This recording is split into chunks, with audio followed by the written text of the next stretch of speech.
Hello all and welcome back to Kiwi's vlog. This is video 3 of 5 where we'll be talking about the emotion of fairness. Now fairness is a bit of a strange one. To me it's like a merry-go-round that you could go round and round for a long time and never come off.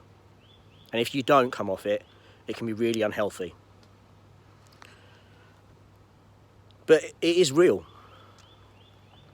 My leukemia, chronic myeloid leukemia, is among the 0.25% of cancers that people are diagnosed every year. Now just think about that for a second. Of that 0.25% people, 98% of them are generally white people over 65. I'm not white, I'm not over 65. I was 30 when I was diagnosed. Get your chops around that one, because I couldn't.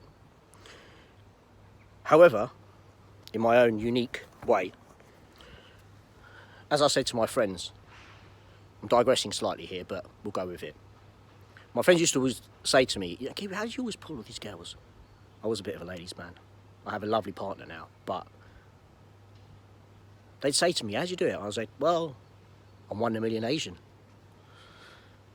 1 in a million. Now, medically proven. So I'm 1 in a billion actually, lads.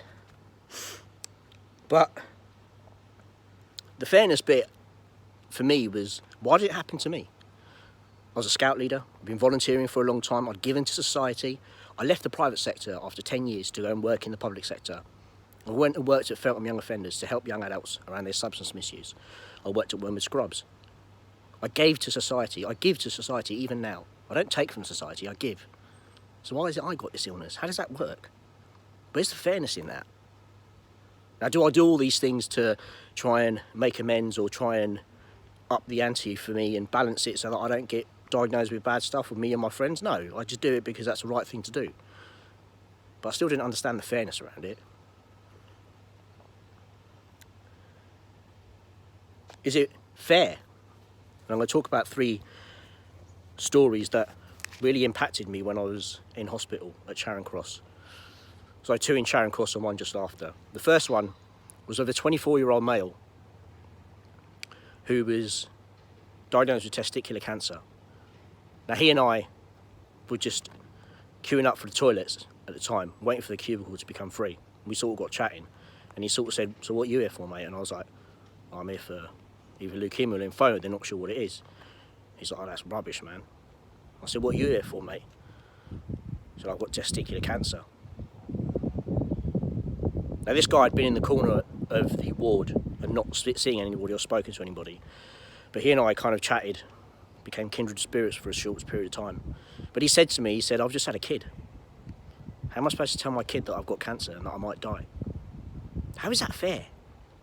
Somebody just has a child, they're a father, and they get this horrible condition. How does that fair? Something else that resonated with me was a guy that was opposite my ward, sorry, opposite the bed that I was in. He was in because he chose to take his own life. He had an overdose. And he was kicking off and being rude to the nurses because they weren't giving him his medication.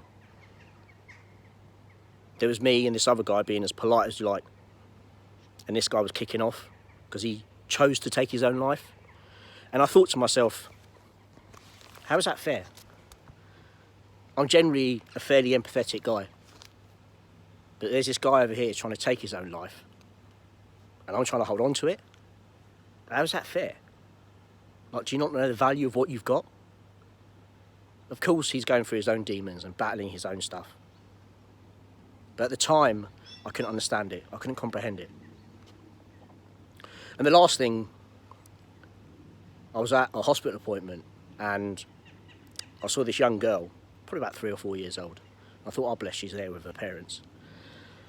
And she sort of turned the other way and I realised that on her arm was the mark of somebody that had just had blood taken. And it's a kind of bit of cotton wool with a gauze tape over it. And I thought, hold on a minute, that's not right. One of my friends said to me that leukemia and cancer is nature's way of saying that we're not immortal. We're not supposed to live forever. I get that. I understand that. Why does child cancer happen? How does child leukemia happen? How does that work? That isn't nature's way. That's just someone being fairly sadistic, I think. Well, what happens with fairness is that if you stay on this roundabout, as I said, it can lead to resentment. But for me, it led to hate and anger. Two emotions that even now I get a little bit choked up about, because I don't like talking about it, and it's not me. It's against my very nature of who I am when I say hate and anger. But nevertheless, I will talk about it in the next video, because it's important. It's important to understand that that's where the emotion led me to. And I had to go through that emotion before I went to acceptance, which we'll come on to in the last video. Thank you for watching. Until next time, take care of yourselves and each other, and I'll see you at the next video. Cheers.